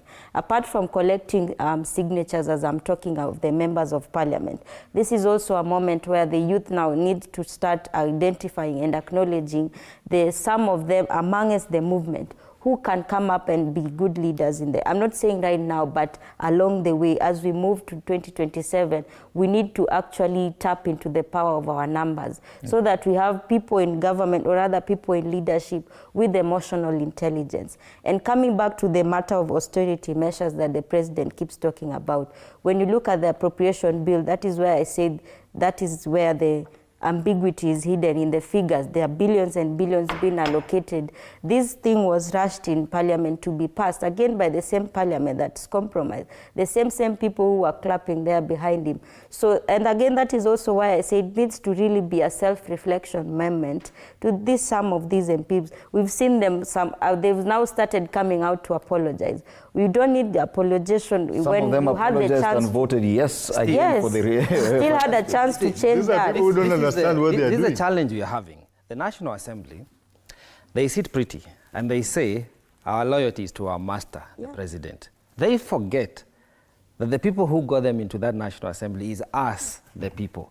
Actually, any member of Parliament who has come out to say that I followed my master's directive, they need to start packing. Either this August or the August of 2027. Yes. If they forget that... But we've been discussing how impossible it is to recall a member of Parliament. Now it has been revised, it has been made easy, and we have the numbers. You just wait, it's a matter of time. We're talking about 8-10 weeks. And then we're in August, and then the process will start. One of them will lead the way, and the rest, there will be an exodus from National Assembly. They will leave. And we will do it constitutionally. Constitutionally, those who will survive, 10th of August, 2027, they will not see that National Assembly again. You cannot be loyal and abandon the people who got you into office. Be loyal to person whom you should be advising on what the people want. Some of the statements from the Deputy President I agreed with, others I did not. But one I agreed with was that he said the ground has been speaking. Although he meant something different. But we know, we have been talking as a nation that things are not taking the correct trajectory, but they have not been listening. The National Assembly ought to have put other motions before we got to the development of the finance bill. Yes. Remember, this started 6 months ago. Already come July or August, they'll start working on the next budget. 2020. The same team. The same team, but unfortunately they will not be there. We are going to have new, fresh blood. I hope these two will be in Parliament in the next. I don't even have an IEBC in place. But I wanted to say something else. And I want to draw the attention of the President to one of the last events we held, rallies rather. It was in the Jacaranda grounds in Embakasi. We were locked out, we were tear gassed, live bullets were fired, but we did not relent. We got him into the ground. We all remember him standing on top. You were talking as a member of the UDA when you were campaigning. Yes, when we were campaigning.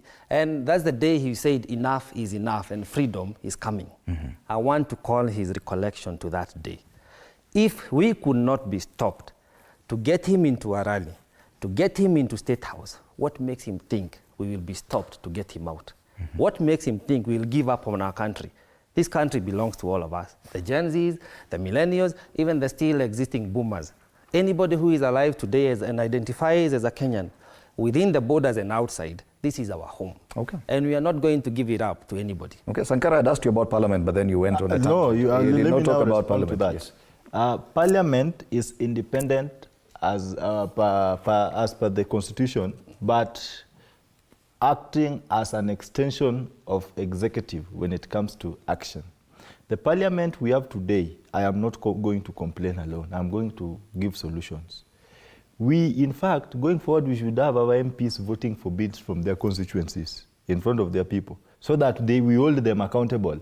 Imagine a constituency like where I come from. My MP decides to vanish in thin air during the voting of the second session, comes back at the airport with a placard rejecting finance bill at the airport, while I am paying taxes for Shakil Shabir to be in office at Parliament to reject finance bill by either voting yes or no in Parliament. The guy is rejecting finance bill at the airport. Now we go to the third session. He comes in with a placard in Parliament, protesting in Parliament because personally I texted Shakil and told him, we are not going to allow you to do funeral politics of distributing unga and absconding Parliament. You have 3 constitutional responsibilities: oversight, representation, and legislation. You have failed.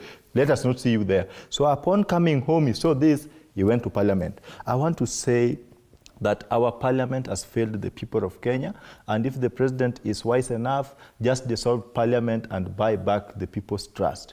Dissolve it. Let us go back to the elections. Let us elect people who are independent, people who know exactly what it takes to be a parliamentarian. Because if we have a parliament that can easily be summoned by an executive, then we have a conflict or a breach on the doctrine of separation of power that says that these 3 arms of government will act or operate in checks independently, but not one purporting to be more superior than the other, because all of them draw their power from one pot, the sovereignty of the people. Okay. So we must really move forward knowing that the parliament has failed us, and what the parliament has failed us to do, we are now helping the president to do. We have said here that we have some irreducible minimums. And during the protest, Fred, I saw some placard that was very outstanding in the Al Jazeera. And the guy was saying, ofisi ya mabibi, kwani inchi ni ya ngono. That was very loud. You know what the guy meant there? Okay. No, that was the placard of the protester. We get the meaning. We get the meaning. What the protester was saying, we are fed up with funding and constitutional officers. Okay. We elect leaders, not their sexual partners. Okay. So we really have to distinguish between public service. Point made. Yeah. Point made. Back to this issue of Parliament and what the Deputy President said. And let's bring in the Deputy President. He spoke like 30 minutes after his boss had spoken, and threw a spanner in the works in a way that many were left in shock. He talked about his boss not receiving the kind of information he needs to receive, basically meaning that the president operates without proper information. That in itself leaves many Kenyans wondering, okay, what exactly is happening in this government? The kind of divisions we're seeing in this administration speak a lot to the kind of leadership style of President William Ruto. On one hand, he has MPs who have just walked from Parliament from passing the finance bill despite public opposition, clause by clause. Then they come, he says, we've dropped this, they start clapping at the same time on the same provisions. Then his deputy is somewhere in Mombasa saying the president does not have proper information. What kind of image do you have of this administration? I think it begs the question of the authority of the voice at the top of the head.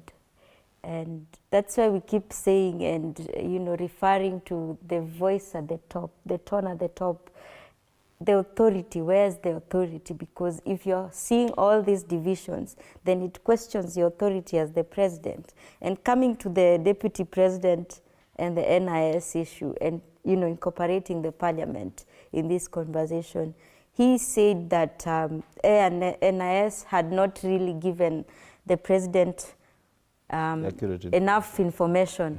But then you begin to wonder, what were we doing with the parliamentarians? Through the public participation, scapegoating NIS is senseless at this point by the deputy president.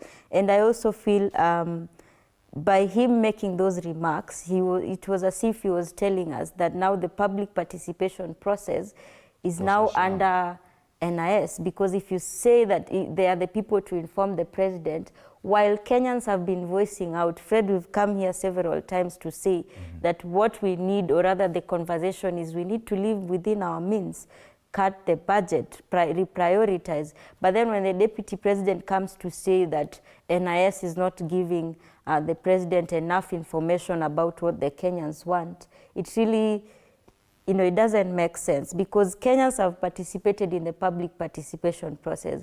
And I think this, the anger and rage that we just experienced in the country is a show of how much effective public participation and civic awareness can be in this country if only we implemented our policies well. Okay. Because we cannot say, I'm going back to the issue of the deputy president, him bringing in the issue of NIS. That is also number one, undermining the National Assembly, because they are the same people who would have considered the people's voices. They are the voices of reasoning in Parliament on behalf of Kenyans.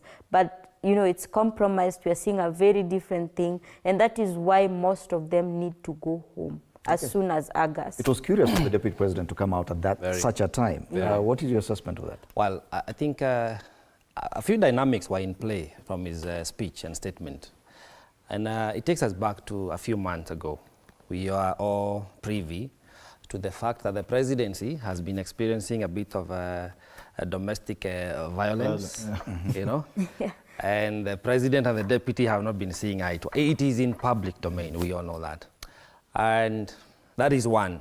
Two, or second to that, it came out and it was well pronounced that we seem to be having two centers of power.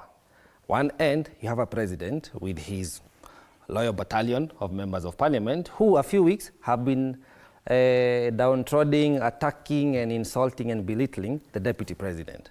And on the other end, you have the deputy president alone, making his statement. He was just by himself.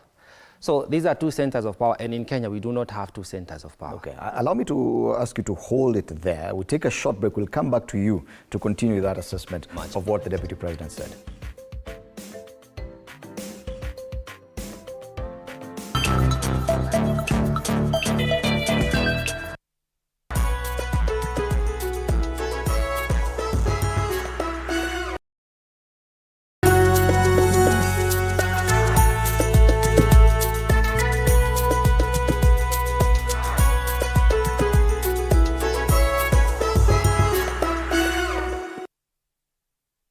Kila kiongozi ana hadithi yake ya kipekee. Wazazi wangu walikuwa bit strict kwa sababu mamangu mwenyewe, mimi kutoka kuzaliwa sijailala nje. The white small one, huyo ana sniff gunpowder na risasi na bomb. Alafu huyo mwingine ni ridgeback, ana sniff simba. Even the employees knows that. So when in the boardroom is the chairman, the CEO, and the rest of. At what point are you a wife? The minute you get to that inside that door, you become now the wife. Na kila maamuzi wanayoyafanya hufichua mengi kuhusu utu wao na uongozi wao. We see God blessing us, and we now realize the power of giving also has to be rewarded back. Kupitia kipindi Mfahamu Kiongozi, tunakuletea mahojiano ya kusisimua na uchambuzi wa kina kuhusu viongozi wetu. Pick your core business as the bigger stones. Put them in your diary first. Give priority the bigger things. Usikose kila Alhamis saa 1:30 jioni.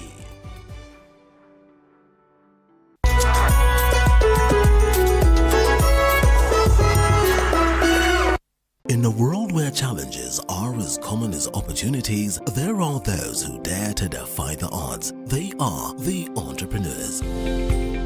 Entrepreneurship isn't just about starting a business, it's about embracing uncertainty, pushing boundaries and turning dreams into reality. Hata ambao ni pesa ya kusave, wallahi. Ambao mwaka ni pesa nyingi sana. As long as you're earning something, there's always that opportunity to save. And you start with where you are. The way we run the business is in a very unforgiving way, where every team member has to bring out their best. So, to all the dreamers, innovators, and risk takers out there, remember, being an entrepreneur isn't just a job, it's a way of life. Join the journey. Become an entrepreneur. The Grind, Mondays at 7:30 p.m.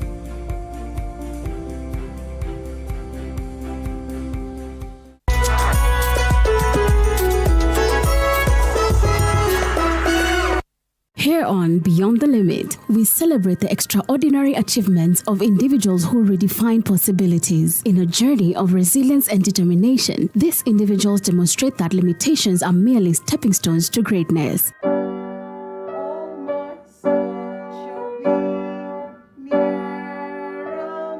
I'm Nancy Njoroge, a mother of 3. I have 2 girls and a boy who is Clinton and who is autistic.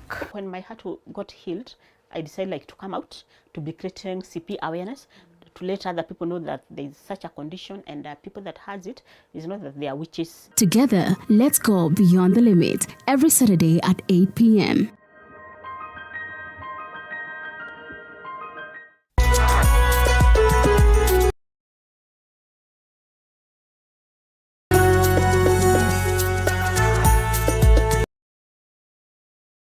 We continue discussing and looking at the youth perspective on what's happening to the country this past week with a Reject Finance Bill demonstrations, and we now want to see the way forward. We're still in studio with Josephat Kamanya, Kennedy Sankara and Nelly Chepkemoi. I interrupted what you're telling us about the Deputy President's input, and the cartoon on the Standard, on page 14 of the Standard today, talks about him airing the dirty linen in public. Kenya Kwanza administration. Yeah, as I was saying, he seemed to have come out, rather his statement kind of pointed to us having 2 centers of power, which that's not the case. And he seemed also, I read different tonation from his statement. One, he was trying to come out and salvage himself. Because remember, he came out with the tone of my sons and my daughters. And on the other hand, the president called us criminals, and it was treasonous what we were trying to do. So it's like a dissenting voice. If you remember the Cherera people, from what the president had said, he was offering a different direction and perspective on the issue, which for me, it's rather unfortunate, because I expected to have a unified front, regardless of the domestic issues they are having. And for once, put the issues aside and come to the rescue of the nation and address the state accordingly as statesmen. Because remember, seriously speaking, these are people whom we've delegated the utmost authority of running the affairs of the nation. And when they come out trying to belittle one another, one, he seemed to belittle the NIS. Because much as what he said may or may not be truthful, much as he says the truth for man, that was not the way to come out. Yeah. That was not the way to disseminate that information. Because he basically said, my boss has been misinformed. So what are you saying? Because you are the primary secretary to that boss you're talking about. And is it to say that your issues have driven such a rift between the 2 offices of the president and the deputy that you have no collaboration of information? He cannot distance himself from what is happening. This government has failed, and he is part of that government. He's the second topmost person in this country. So his statement, he tried to calm down the Gen Zs, but unfortunately, this is not the time. The statement is a bit late, calling them sons and daughters. Secondly, that dissenting voice from what the president was trying to say is really, I don't think it's going to augur well, even with the president himself. Even with the confidence the president is trying to inspire. Precisely. Further, I did not hear a solution. I did not hear an apology, a heartfelt apology, sincere condolence. I did not hear an apology from he apologized as a person, as an individual, that he's sorry as a parent, that people are dying, which is not right. But at what point does the state take responsibility? Okay. At what point will the president and the deputy president exude confidence and leadership for this nation in the time that they're still in office? Because today, he's still our president, he's still our deputy president, until we dissolve this government and otherwise decide as a nation. So I felt he tried to salvage his image because he has suffered a lot of character assassination in the past few months, but still it is not sitting well in the majority of There is no unity of thoughts in the presidency. And on this issue of abductions and extrajudicial killings, they differed within minutes.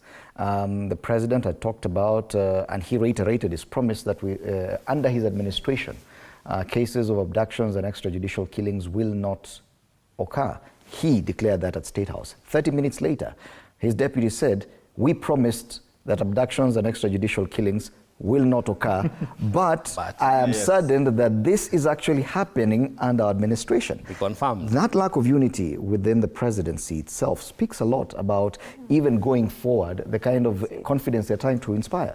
I think in lying to the world that disunity is unhealthy, but in addressing the critical challenges that we are facing as a country, the division between President William Ruto and the Deputy President is healthy, because we are trying to actually unearth the truth and know who is the evil devil in the house.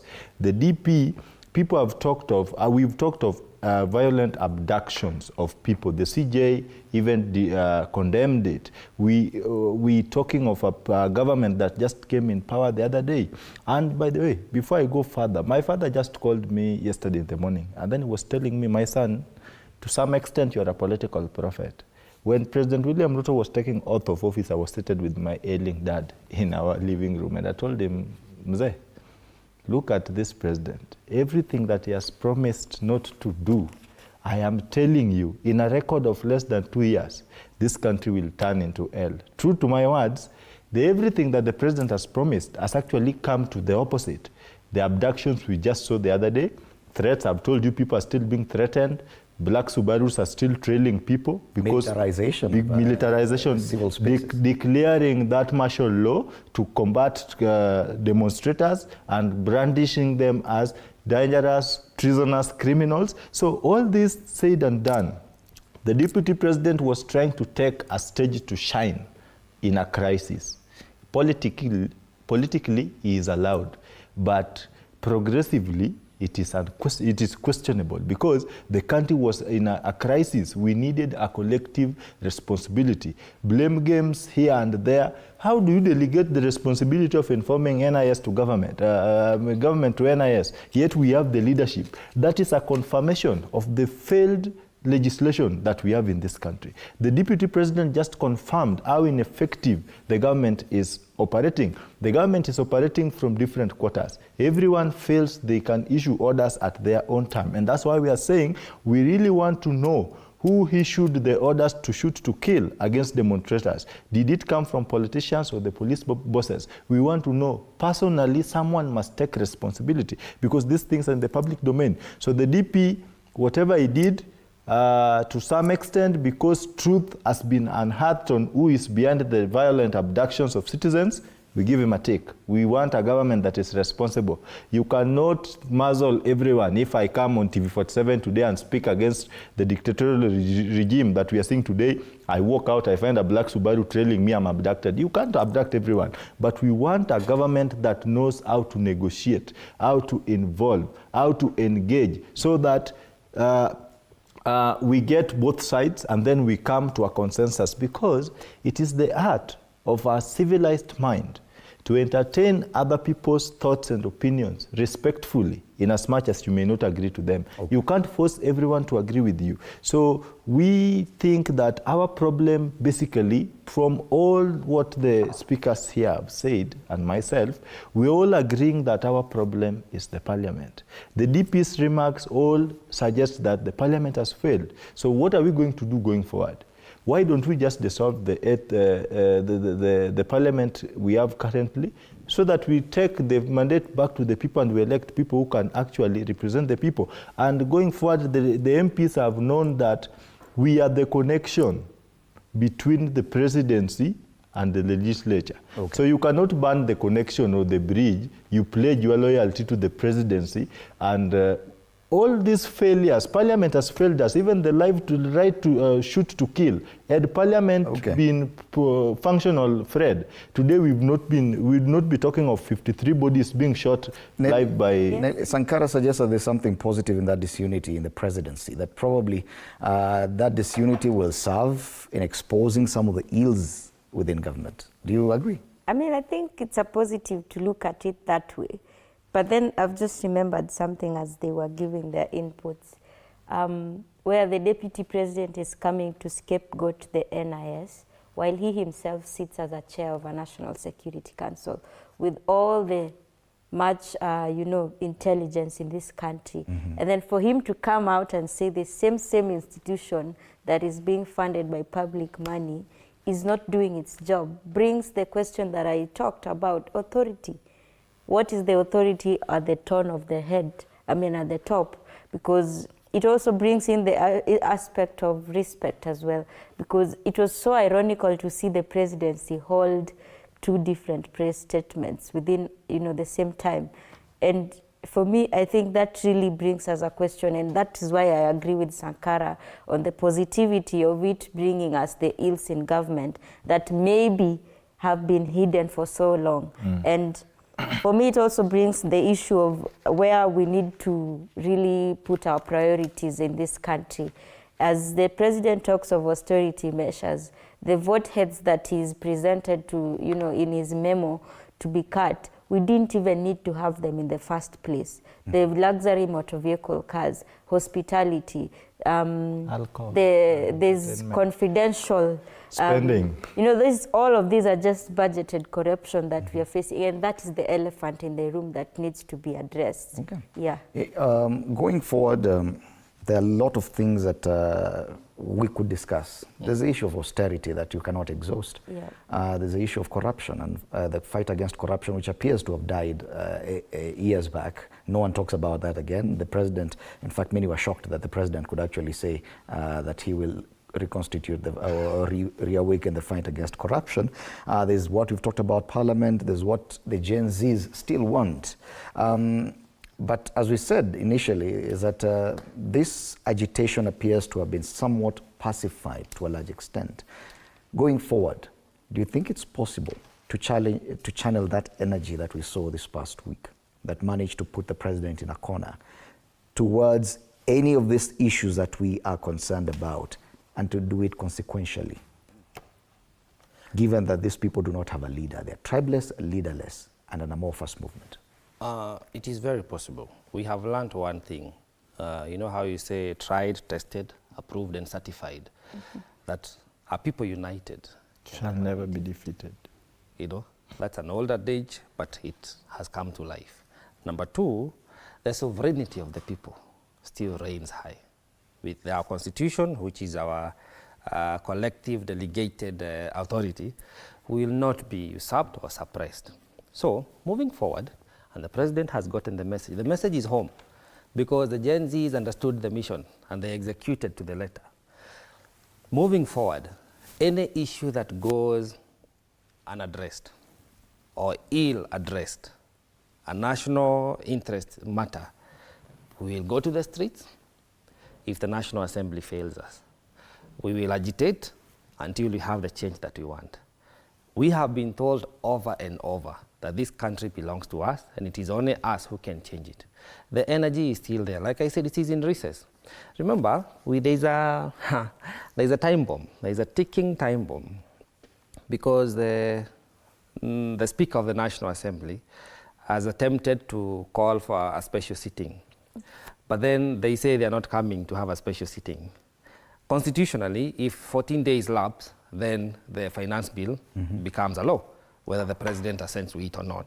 So if they do not come back to, as you said, only the move of the motion can withdraw.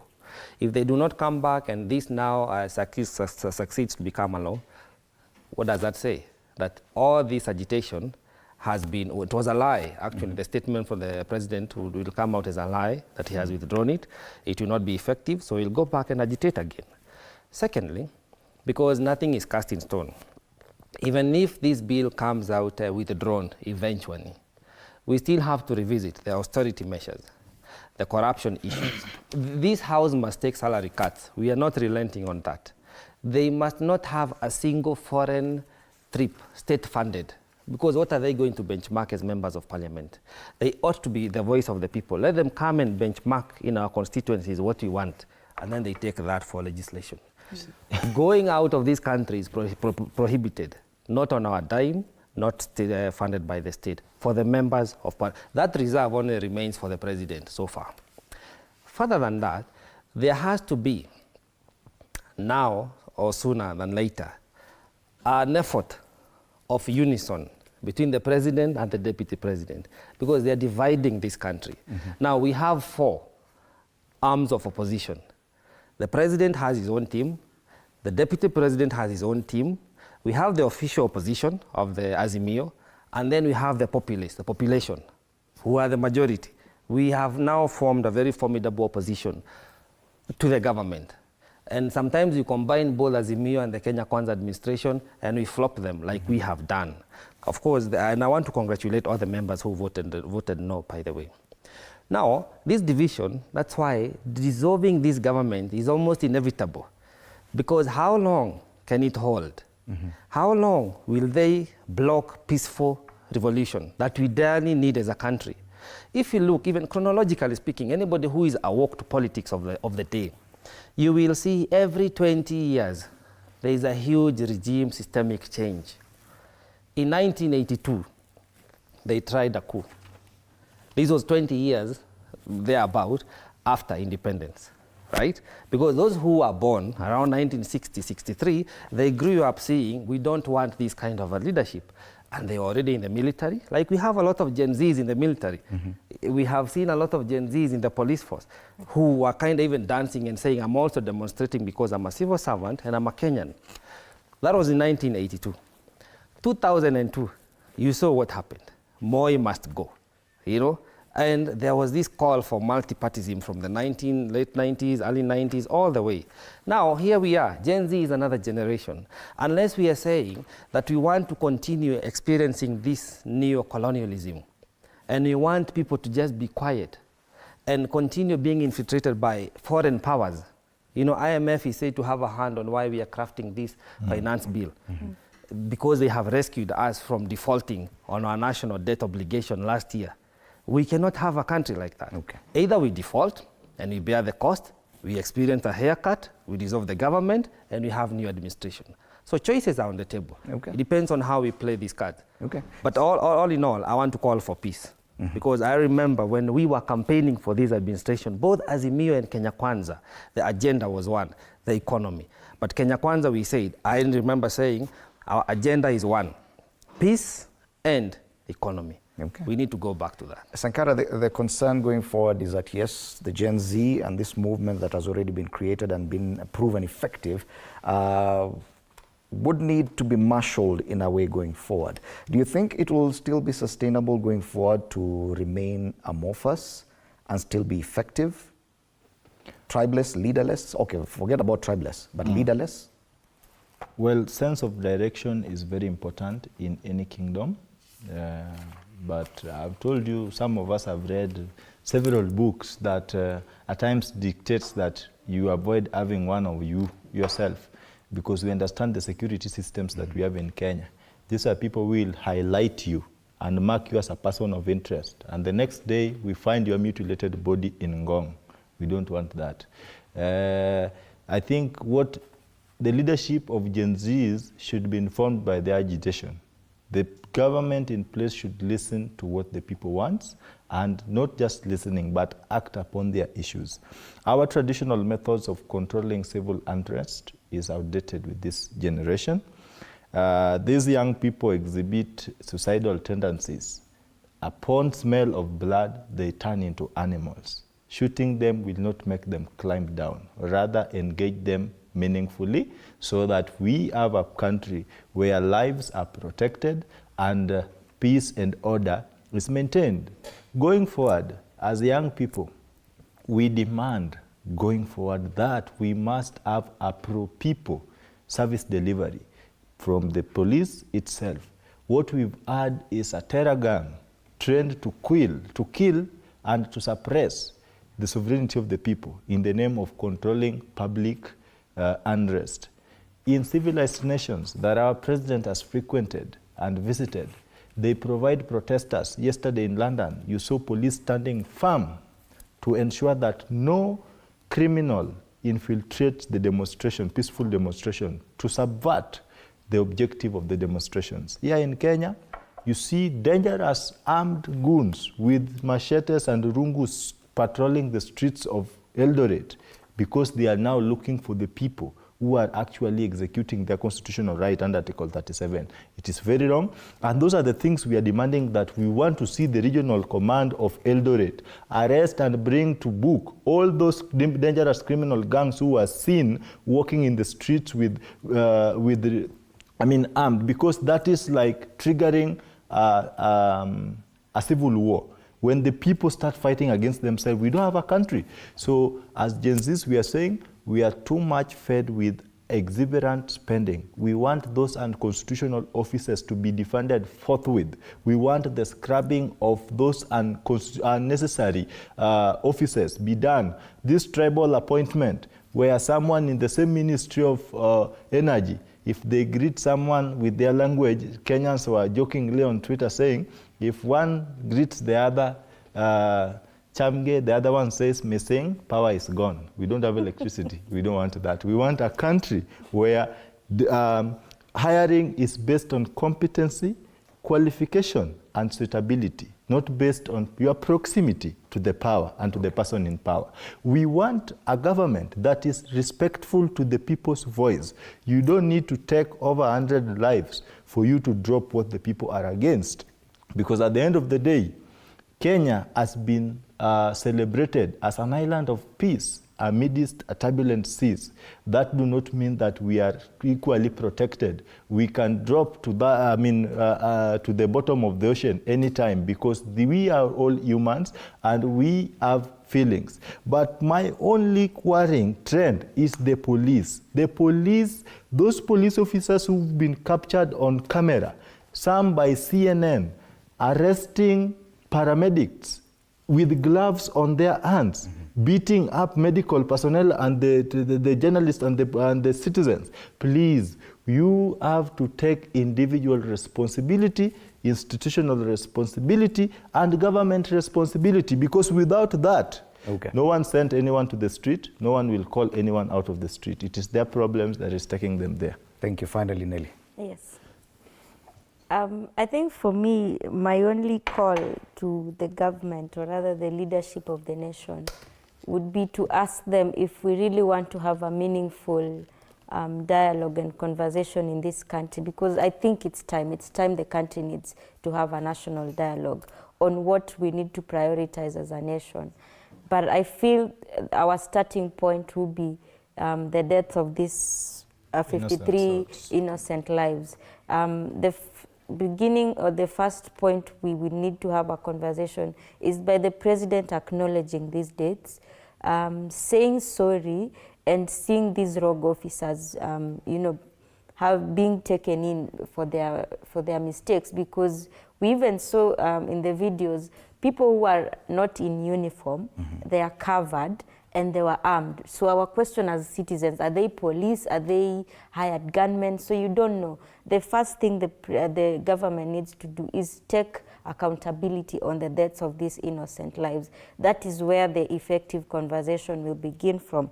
And number two, another thing I would ask the government is to cut down on the spending, because this has all along been the message. The youth, the amorphous revolution that we are talking about, the only thing they want is accountability and fairness in the government spending. And that is why I am saying we need to channel this energy before it gets lost and pacified, as you say. Let us channel it to the appropriation bill at the moment, because that is where everything is hidden. That is where now we need to start asking the government, as you intend to raise revenue, how are you going to use our taxes? So I feel this energy that is not being tapped into, or rather before we lose it in the thin air, we need to channel it elsewhere. And that is why I was saying our parliament again, now that the memo is coming to the committee on finance and planning, we are going to be on the watch again, as we were on the watch with the finance bill. The civic engagement that we had with the finance bill is the same one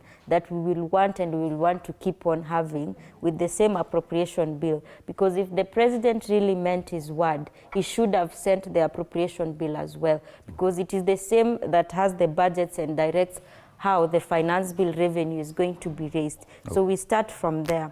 And lastly, now with the government spending as still, for me, I'm seeing as a solution now to save our monies in the country. we normally have all these celebrations with pomp and color in the country.